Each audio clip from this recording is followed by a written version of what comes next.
ప్రసంగి గ్రంథము 5వ అధ్యాయము, ప్రసంగి గ్రంథము 5వ అధ్యాయము 18, 19 వచనాలు చూడండి, ఎంత చక్కగా ఉంటాయంటే ఈ మాటలు.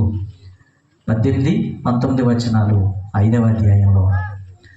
మరియు కోరదగింది గాను చూడముచ్చటైంది కానీ నాకు కనబడింది ఏంటంటే, చాలా గొప్పగా కనబడింది.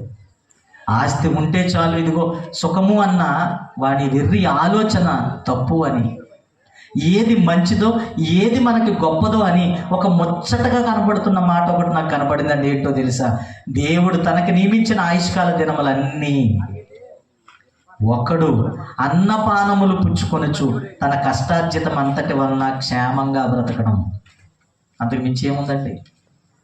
దేవుడిచ్చిన దినాలన్నీ బ్రతకడం. మాటలా చెప్పండి, మాటలండి. దేవుడిచ్చిన ఆయుష్కాలం అంతా బ్రతకడం మాటల. ఎంతమంది మధ్యలో చనిపోతున్న వాళ్ళు లేరు. ఈరోజు వింటున్న వార్తలు చూడండి, చూస్తున్న పరిస్థితులు చూడండి. ఒక